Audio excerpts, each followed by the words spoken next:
I am very happy to see you guys. Hello. Today we're gonna review Microcivilization. You won't be hearing from me for a while. I'm going to be quite busy clicking.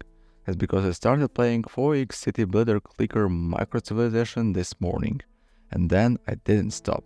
I played it before work, I played it while I was in a meeting at work, and I about keep playing it over my lunch break. I didn't expect to get so quickly drawn into this unassuming pixelated little strategy city builder.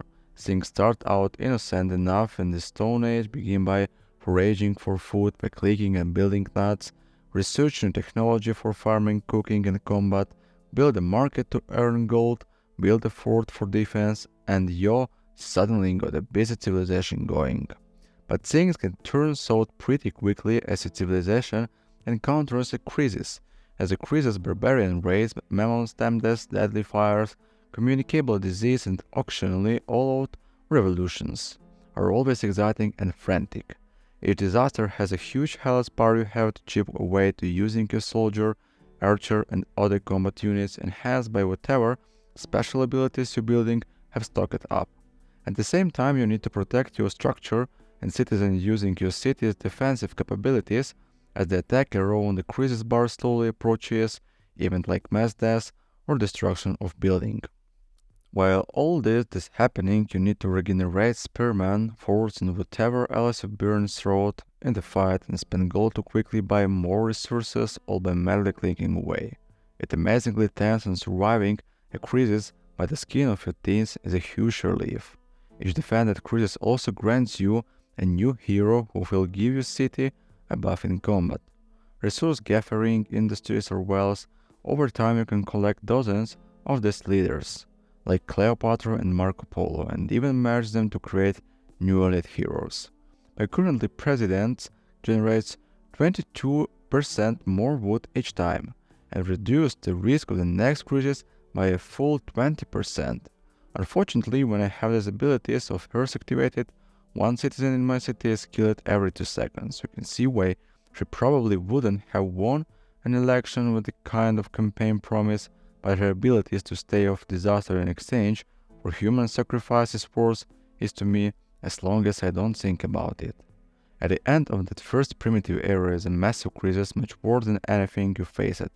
And if you survive, if you can ascend to a new age, taking your leaders and hero with you.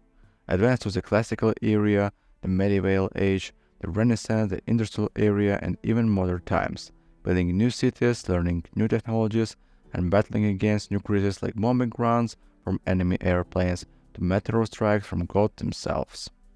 It's all pretty captivating and hard to stop playing because new unlocks are always just around the bend, and the promise of surviving to a new era of civilization and technology is alluring.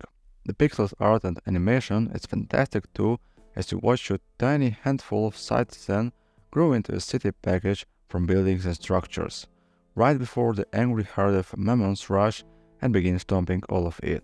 Microcivilization launched on Steam today in early access for the next week, and a little trip to save your click finger, or someone who literally still playing it while writing this, you can also just hold down. The indie game Microcivilization, which could see during the last demo festival on Steam, was released in early access. A developer combined clicker mechanics and the depth of strategies from the Citizen series in one project. The player takes indirect control of the embryo of the future nation. Click extract resource, make development choice and economic settings. Microcivilization was created by one person, Czech developer Andrei Hamolo.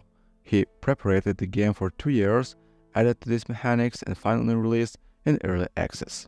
A development of civilization throughout different historical areas, from hunting mammoths to building skyscrapers.